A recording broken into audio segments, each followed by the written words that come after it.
Well, what's good, brother? Hey, there he is. What's good, baby? What's going on, homie? That ain't much, just happy to be here, happy to finally get to it. I know we've been talking about it for a little while, man. I, You can hear me good? Everything clear? yeah, I was gonna say I can hear you lovely, and you're absolutely right. We've been trying to make this happen for a while. Schedules conflicting, but I'm glad it's finally coming down, and we're doing it today, bro. Yes, sir. I You know, mean, long time coming. You've been making a hell of a runway for it, man. Like, you've been doing something real organic, real dope. And honestly, man, I'm just happy to be a part of it all, bro. Thank you, brother. Thank you, man. And I had to get you on because I've been following you. We've been following each other for a while, and we connected off the strength of sneakers. You know what I'm saying? I think I might have peeped something on your page. You might have peeped something on mine, but it's about just style wise. And I Yeah. and I respect the hustle. I respect the drive. So I was like, I gotta get you on, man. Um, yeah, let's get it started, bro. The first thing I want to say is, uh, maybe because I know what you're all about. Maybe Mhm. briefly just tell the audience right now, kind of who you are, where you're from, and what you do, and then I'll get it cracking. But so, Ricky Shoebio for everybody out there that unfamiliar or trying to get familiar. You guys have probably seen my work a lot of different places, a lot of different things. I've been tapped in with a lot of people for some time now. And just still somebody that's trying to, change a lot in the game and to trying to do a lot of things that I've always loved and bring to the forefront with just how things are. So um, New York, New Jersey based, all that whole life. And for me, man, no place really better to be than there for what I do with so many of the people that I work with being there for so long. So it's like, you know, um, that's it, man. Like me, myself with the kid brand and know you're dope and all that stuff, just getting everything rolling with that. So it's me and my team of fellas is a content collective, and we're just trying to bring a lot of things to life and working with a lot of those brands that have been Hmm. special things and they're near dear to our heart, man. So that's what's real. Right, absolutely, and that's beautiful. So tapping into that. So you're the creative director. You're the founder of Know Your Dope, Yes, right? sir. What's that all about? So honestly, we started out as a content collective. So for me, a little bit of backstory is I used to be with a publication some years back, and that's where I got my biggest break and really got into the industry and started to meet a lot of the people that I work with now. And Hmm. from there, when I left the publication, I was really like, well, yo, what am I looking to do? A lot of the people that I built relationships said, relationships with were like, well, yo, whenever you decide to do what you do, we still want to work with you. Like, let us know if there's a way that we can help. And I didn't really want to do another media outlet type thing because I did that. I was a writer, I was an editor, I was doing photography work, and I really just like being creative. Hmm. So I sat back with my team, who, like, my right hand, a few of my fellas that I always just ping everything off of, and was just like, yo, well, what's our next move? They were like, yo, well, you're kind of building your individual name right now. Continue to run with that, but how do you think we should approach the brands? And we were just brainstorming one night. We had a meeting, and basically it was like, well, yo, we still want to be creative, we still want to do stuff, but we want to keep it in a visual form. So, all right, how about we sit there and consult for some of the brands or individual brands and things like that, different people, to try to bring different visuals and stuff to like the visual storytelling. So what we do is Nice. heavily based in trying to give a deeper and different introspective look to content creation, marketing, and campaigning and stuff like that. Because, like I said, just like you and I, this is the culture that we grew up in. So, Hmm. to be at that table and have that opportunity to have people like us, where we from, that grew up how we grew up in different eras, to Hmm. be able to say, like, yo, I get to be in somebody's ear or tap somebody on the shoulder about this is how something needs to be approached from a campaign advertising standpoint. This is how it needs to be done, whether it needs to be shot, whether it needs to try, this will reach this person, a demographic a little bit better. Right. It's something really special to us. So, like, we like to take our inspirations and incorporate it into a lot of our work and get that opportunity and bring a lot of it to life, man. That's what we are. That's what Kid is. I love that. I love that. And it only makes sense because, like you said, you're tapped into the culture. This is, you were raised in this. Some people might not be aware of what needs to be kind of executed to build certain brands. You know what I mean? But I love that. Now, when did you start getting into photography? So photography I've been into for a little while, and my biggest push into it was probably back with the magazine. Hmm. Um, and that started for the single reason where it was kind of just like with that magazine. And one thing we brought over into Kid, which is ironic, is just we always wanted to create original content. And I got a lot of friends at a lot of different media outlets, and I'm not disrespecting nobody when I say this next statement. They've heard me say it before, and they know what I mean. When you kind of see an article, kind of no matter what it is, whether it's somebody passing, whether it's a new release of a shoe, and people be getting people passing wrong and all that stuff, that happens every single day. But you get Hmm. the same regurgitated article one place that you get it on another place, and then they cite and source and say, oh yeah, we got this from this magazine, but it's just the same copy and paste doing it. So we originally wanted to come out with original think pieces when it came down to the writing. And where that expanded from the writing was, I was the executive editor, so I was like third man off, and there was two owners of the magazine. There was them two and me, and they were like, "Oh well, we're doing the original writing, but we're using the same pictures as everybody else.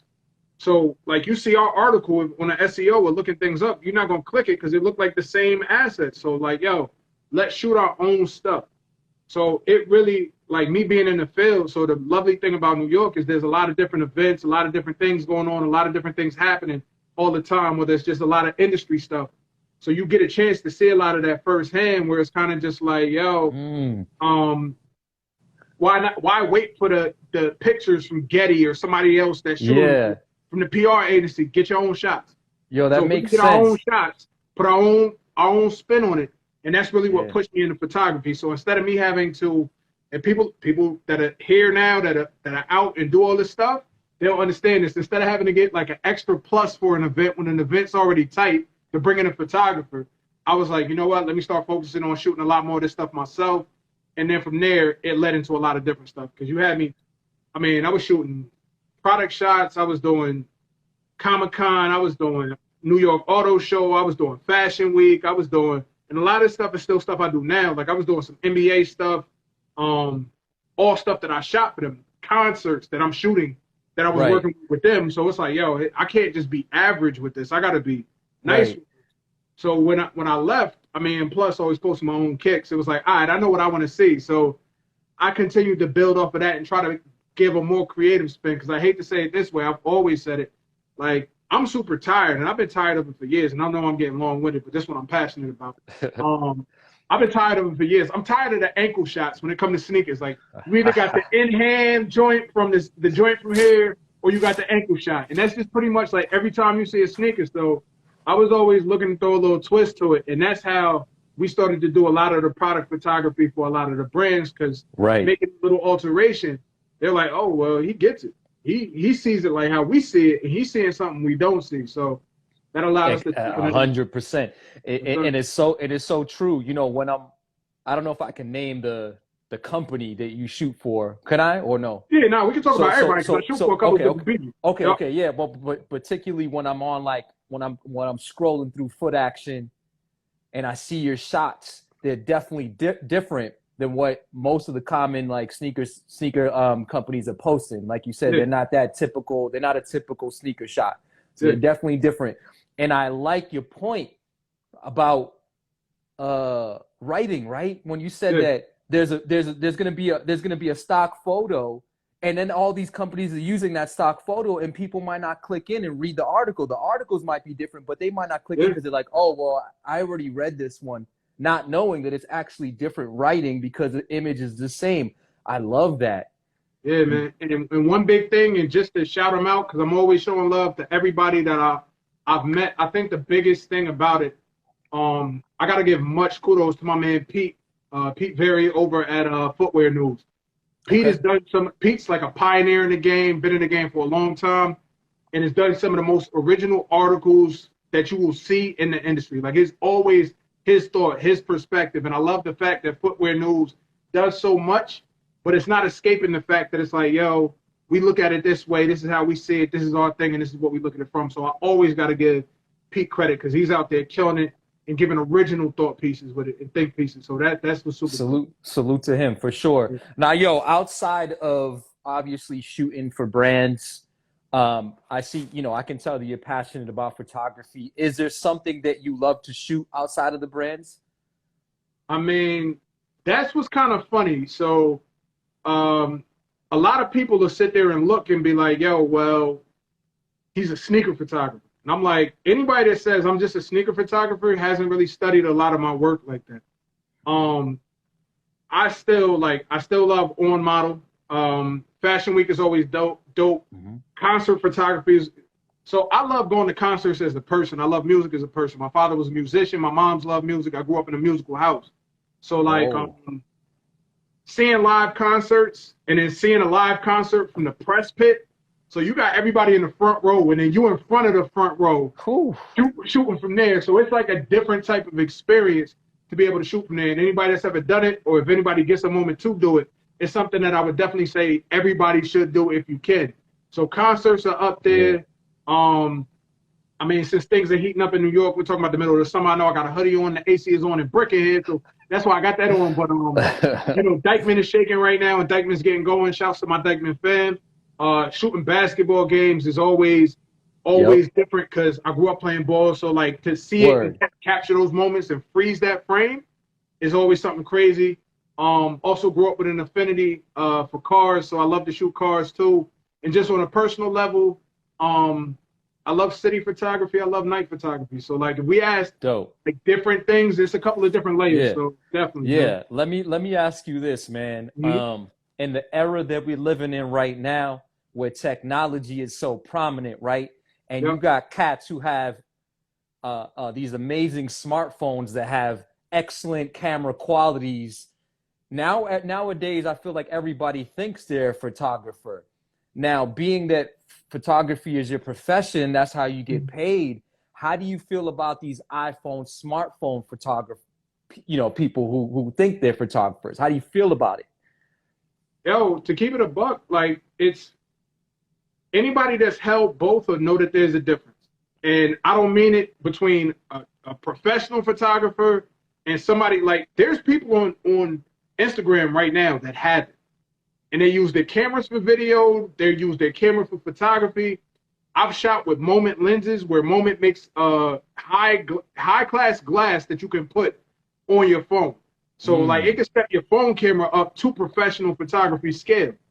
But I'll say all those people with that talent, some of those people are talented enough that if they crossed over to a full frame or an actual expensive camera, they figured out mm-hmm, how to use it, give them a month, mm-hmm, they be killing shit.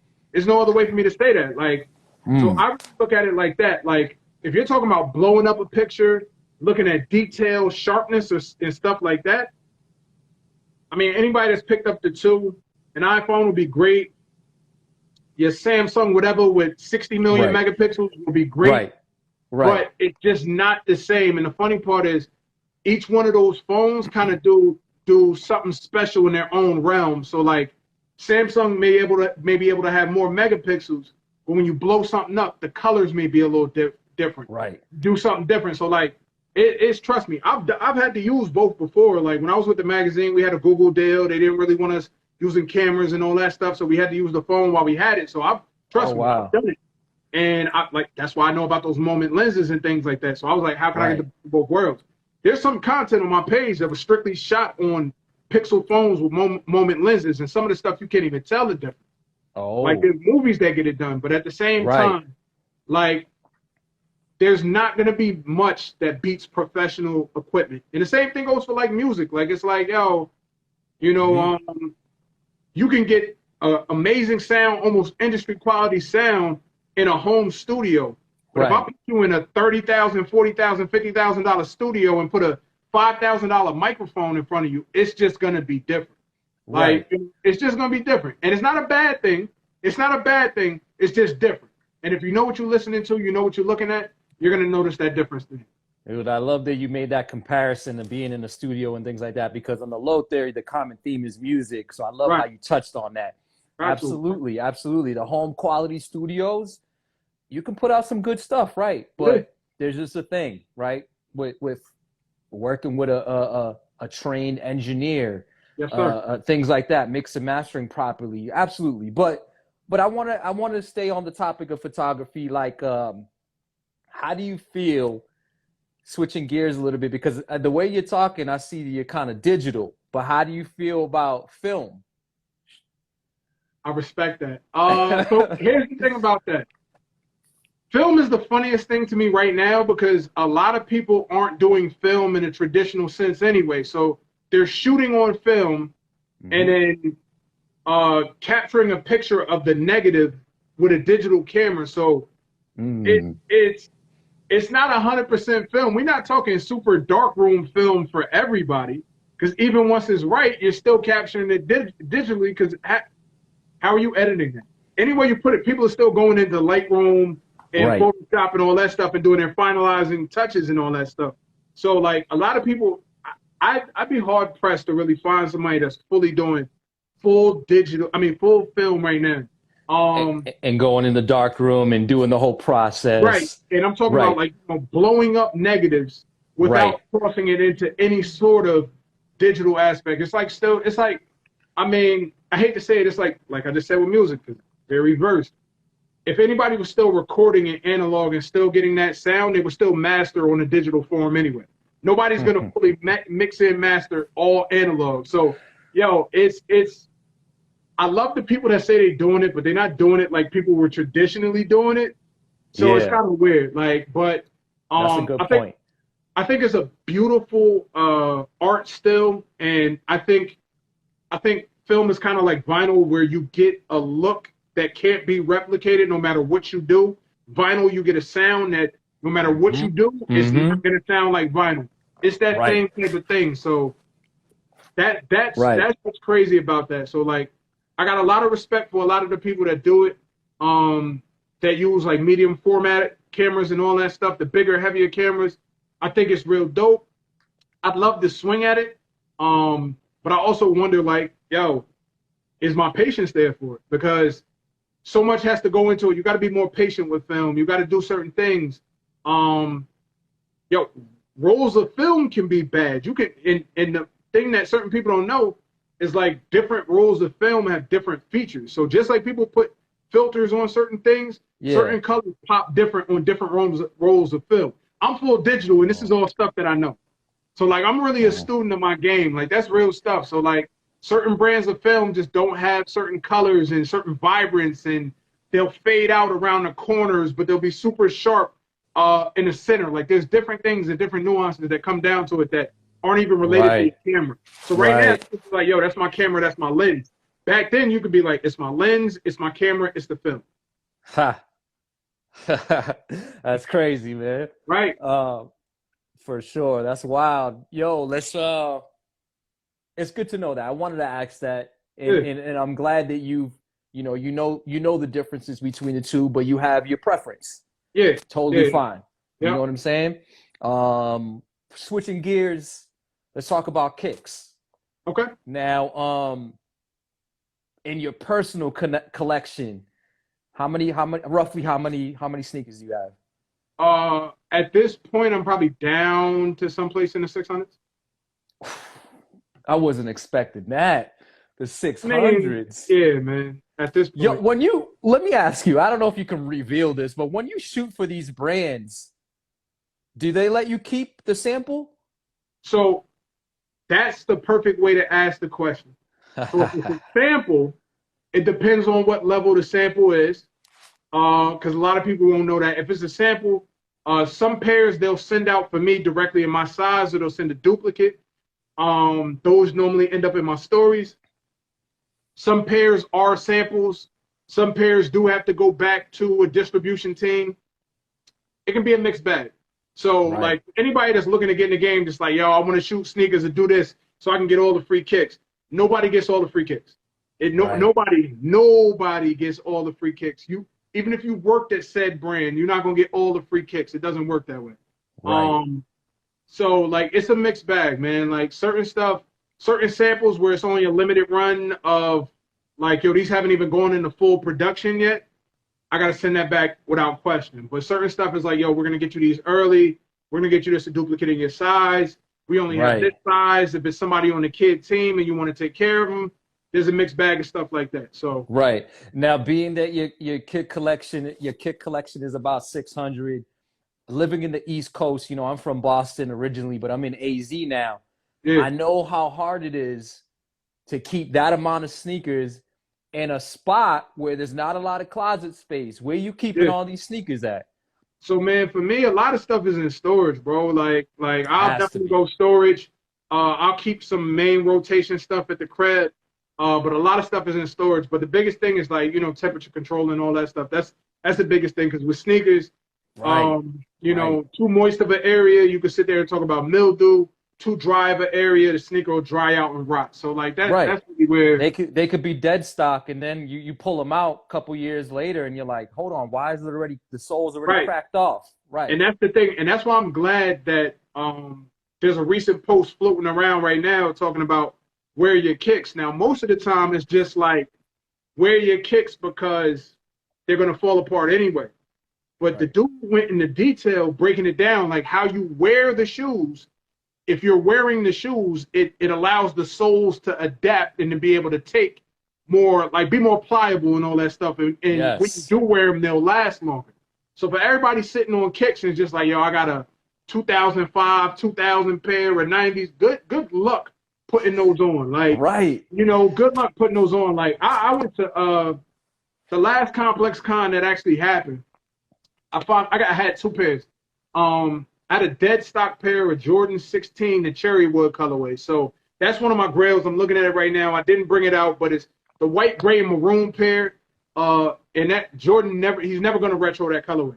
I finally decided to wear them, and dog, I'm walking through the day, and my man's was like, and this is when I did the takeover for Foot Locker. They were like, "Yo, you're bold to be wearing those after like that shoe came out in 2000." I was like, "Bruh, I don't care." 18 years later, they still Right. holding strong. From the hotel up to the we walked past the line. We didn't have to wait in line for any of the stuff for Complex Con because we had the press passes and all that stuff, media passes. Yeah. Yeah. Walked past everything. By the time I got to the door, my soles are coming off, and I can feel them clapping the ground on a brand new pair of soles. Oh And dog, man. like mind you, I bought them dead stock. They hadn't been worn.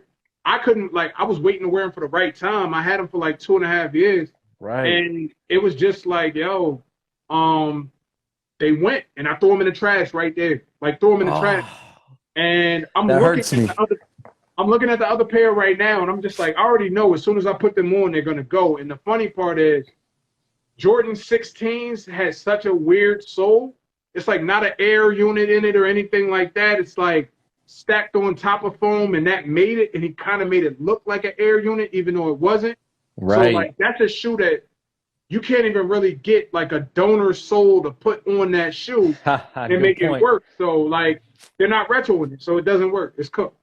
Right, right. Damn, that hurts me, bro. Oh my God. But I know the Listen, feeling, and I'm sure a lot of heads in here know what you're talking about. got Now to. we only got a couple more minutes, man. But speaking of grails, you got anything that you can show me that that are in your collection? All right, I mean, I brought a couple pairs out. Just like what was in reach. I ain't feel like going Okay, crazy. okay, And I'm not saying I ain't feel like. I feel like I've shown a lot of shoes over the last year because a lot dropped in on a lot of places and a lot of joints real quick for a lot of different pop-ups and a lot of joints, and it was like, yo, come through, show the collection. So I never want to try to show the same shoes every time because when you ask okay. me my grails, I'm Yeah, still gonna have 15, 20 shoes that are my hands down grails. That's yeah. not gonna change. I believe it. I mean, in a collection your size, I believe it, man. Right. Show us a little So something though. Tease us with a no, little so bit. definitely. So Yeah. it'd be wrong for me not to keep it current and talk about my shoes of the year real quick. So Okay. so far we're gonna talk about grails. These are jumping up This as year? shoes of the year. So we're gonna talk Salehis, the New Balances, Ooh. the water joint. So for the people that have them in collection, y'all know how crazy of shoes these are. First, we're gonna talk about shoes of the year. One of my favorite shoes of the year. Like, listen, man, of the culture, for the culture, he's done nothing but amazing stuff. Y'all know New Balance puts out a lot of heat. Can't go wrong with that. So Dude, my shoes of listen, the year are I definitely collabs. I tried to get my hands on those New Balances, man. Those Bruh, are crazy. listen, it's one of Salehi, those what things up? where I may not, I'll tell somebody like, yo, you may have get them resale before they go up. because the way the other joints went up, like, and normally I'm not a cat that'll tell people to buy resale, but it's a must-have shoe in the collection. Those were crazy. All right, what else you got? What else? And my second shoe of the year, you know, if I slip this off, we're initially talking about, you know, a women's release that got extended to men's and wanted to be for everybody. Now, a lot of people don't say this right. So I'm gonna say it right for y'all, for everybody that's struggling with it. It's the Amamanye. Now, I mean, it's French, so Amamanye, Jordan 3, which is, ladies, this is one of the greatest Jordans to release in a long time, hands down. Fellas, y'all are lucky that these got extended to men's. You know, so like, fire, like crazy, man. Like, these are crazy. Now, if we start to talk personal pairs of just what was in my line of sight today, you know, I'm just gonna shrug the shoulders with what's in my line of sight that I don't show everybody. Talk to him. Come on, let's go. You know, let's talk go. my shit just a little bit. Please do. Let's go. It's a grail for a lot of people, but it's a shoe I definitely barely give a fuck about. Like, I gotta clean these. Like, we talking about off-white UNCs. I put the green laces in mine. Like, this isn't a shoe I really care about. Hold it up. A lot of people do, so it's like, you know, I guess, you know what I mean? If we still talking about grails from back in the day, now we're going back in the day, and then I say, like, for me, I'm a fives guy. So 3M green bean fives from like 06 or 07, whatever the year is, only wore them like a handful of times, but they still hold it. So love my fives, can't go wrong with these. The 3M is nuts on these. You know, since we were talking about cars and, you know, Ferrari, you know, I said a few things with Ferrari. Go. Ferrari red 21s, the suede on these is ridiculous. If you have them and they're in great condition, why not pull them out every now and again? Because these are still wild comfortable. Like, now, the last one, everybody doesn't see often. Now, my favorite 3 Jordans are 5s, 7s, and 17s. I showed a 5. I'm not going to pull out 17s because I always pull out my 17s. But I don't and haven't pulled out this 7 in a very long time. I love because I forgot I had them. Because they were in the closet or in some place and below in a box. And I said, oh, shit. Before you pull them out, can I take a wild guess? Because I really don't know. Go for it. Are you going to pull out the Olympic 7s? I'm not pulling out the Olympic 7s. Okay, go. Not pulling out the Olympic 7s. I want to see. That's given the Olympics pulling up right now, that wouldn't be a bad joint. Right. If I did, the ones I would want to have, which I don't have in the collection, are For the Love of the Game joints. They had the logo on the back, which is, I love those. Not to say they were any different, but that logo and accent was just enough for me. Oh, yeah. Let me see. We're going to talk about the Pearl Ceramic 7s. I mean, these were hard to get when they came out. And for them to be in, my soles is on, you know, like these not coming apart, and they still look damn good because I wear my shoes. But we grow. When did those drop? 2009? I think 9 is the year. I was gonna say maybe 9 to 10. Maybe 9 to 10. Yo, those are crazy. And the Orion joints. Now the Orions was cool, but those. Like, I remember those. Those didn't even come out at every Foot Locker. Like, you could only get them at certain places. It was only like one pair. I know in Jersey, they only had like 1 or 2 places that had them. So they had them like in South Jersey, they had them in North Jersey. And in New York, they were scattered around at a few places, but it wasn't crazy. But I felt like those didn't even drop in every state. Nah, like, bro. Wild shit like that. Like, I honestly rarely see those. So that's a great pair. That's one, like, if you talk about, and mind you, when you start to talk about those lifestyle LS pairs, like the 5s and different things, like, Jordan's not coming back out with them. Like, if you're of a certain age or around a certain age and stuff, like, if you were early in college in, like, the early 2000s, so, like, you know, those 2004, I was a freshman in college, not me, but, or in high school at that time in that range or around it. I say, so better yet, I put it like this. If you're in your mid-30s and probably to your mid-20s, those shoes that came out in that 05 to 2009, 2010 range hit different for you.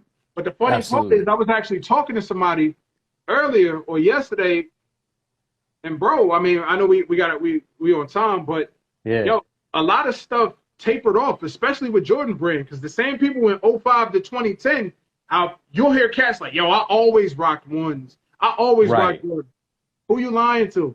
We was Right. all there. Like, I remember when Jordan 1s died, when cats wasn't really rocking with Jordan Right. 1s, Ha wasn't rocking ha. Air Forces, wasn't rocking Dunks. And it wasn't a shake to Nike. Nike was still getting bread, but that's not what people were wearing from them. Anything that had a big swoosh on it, cats was like, nah, I'm good on that. And Right. that was around that time. Like, that was that run from like '05, What? '06 to Right. 2010. And then my man said it. He was like, yo, so who brought him back? And I was like, you already know the answer.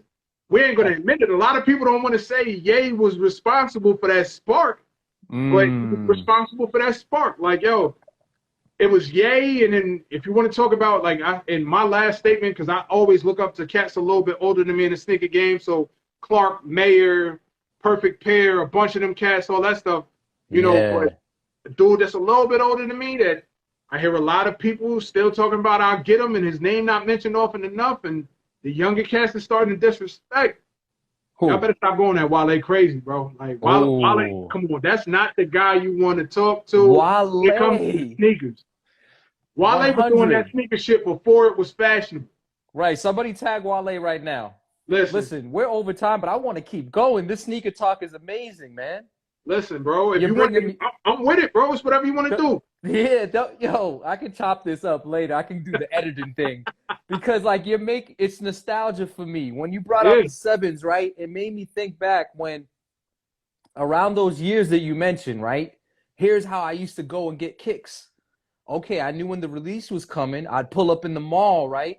yep, You'd wait till the store open. If you're one of the first couple cats to walk into yep, the store, yep. you're gonna get a guaranteed pair. But Yes, listen, the sir. line was not as crazy as lines now.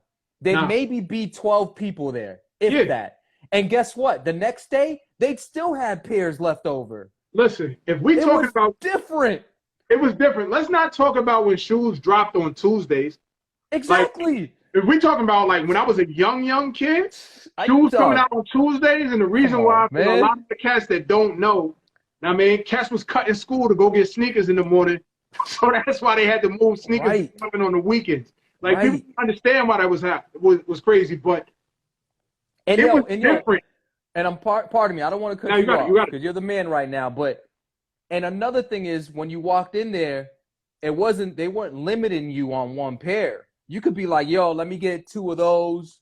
If you could afford it, let me get 3 of those. You could do that back then. Right, The right. stores were just looking to sell out and make money. They didn't care what was really going on about the demand. Now it's different. The demand was different, and they were in a lot more places. So if you Right. really want to get into what fucked up demand was mom and pops that had Nike contracts and Adidas contracts for 20 years, going back into the 70s and from the 90s to the 70s to the 2000s to the 80s. Those small mom and pops shutting down is what fucked up the game. If I'm being completely transparent, because if y'all are paying attention, not every boutique, if you know your smaller boutiques that carry sneakers, Right. they have a Nike contract, and it's strictly a Nike contract. They have Nike exclusivity. Right. Yep, your locals, because everybody still got a local sneaker store. Your local isn't getting all the crazy heat. The Your tier locals used to be getting ones. everything, right? Your locals used to be getting everything, and that was part of it. So a lot of them closing down and being bought out by other companies allowed the distribution to change, and that's not. It was a good thing in certain aspects because certain people could run with more money and all that stuff, but it's a bad thing in another aspect because now you get Nike looks at it and says, well, yo, we only have to give this company X, Y amount of sneakers as a whole, where it may have been 2 sneaker shops in the middle of Minnesota that say, yo, we still got to make sure that they have a full size run. So Right. Right. it's different because now you look at different boutiques. In some boutiques, they carry everything. They carry New Balance, they carry Adidas, they carry Puma, they Right. carry certain Reebok joints. They'll get collabs that are fire, but they don't carry Nike shoes. Right. Or they Right. have a Nike contract and It's they'll get crazy. I mean, because it's No, I hate the fact. I know the inner workings, man. For those who know me that are watching, you know where I come from, man. So I Yeah, definitely relate to what you're saying, bro. bro. Yo, listen, I think honestly that we can talk about this for a while. I Yeah, think we probably need to set up in the future a part two. yeah, Let's dive deep. Let's bring another sneakerhead in the game. Let's of really course, chop it up about this, man. for real. It was fun. It was excellent. Now, for those who might not be following you, please tell them where they can follow you, how they can get a hold of you, how they can, see your work. Well, definitely, man. So always on IG, Space Camp Fresh. I barely use my Twitter, so I won't even plug that. Um, you guys will catch a couple of campaigns. I'll talk about it now. We got a few things on the way with Puma. Uh, like a couple of things on the way with Puma. Shout out Uh, my dude Ian at Puma. Puma's nothing but love. That's really my after Nike brand, and I don't mean it that way. Like, yo, my second, but I love what Puma does. There's so much really originality, so much dope shit coming out over there. Love my Puma fam. Few things coming out with Puma, something coming out with Complex very soon. Y'all can check out a lot of the work that we do on The Big Kids, and that's kids spelled KYDS. Y'all can check out Kids Meals, which is a part of the brand. They do all the food stuff. So anybody that's sending any food, check them out. Check out Kids Meals. Check out Jab Bites. And the website is bigkids.com, which is bigkyds.com. And that's where y'all can see everything Dope. at. Dope, man. Listen, it was an absolute pleasure chopping it up with you, bro. Seriously, Appreciate man. it, bro. Yeah, man. Listen, keep killing it out there. Whatever you need, just holla at me, and let's continue the conversation later. For sure, bro. I love that. All right, brother. Be good, okay? Be good, bro. Peace. Later.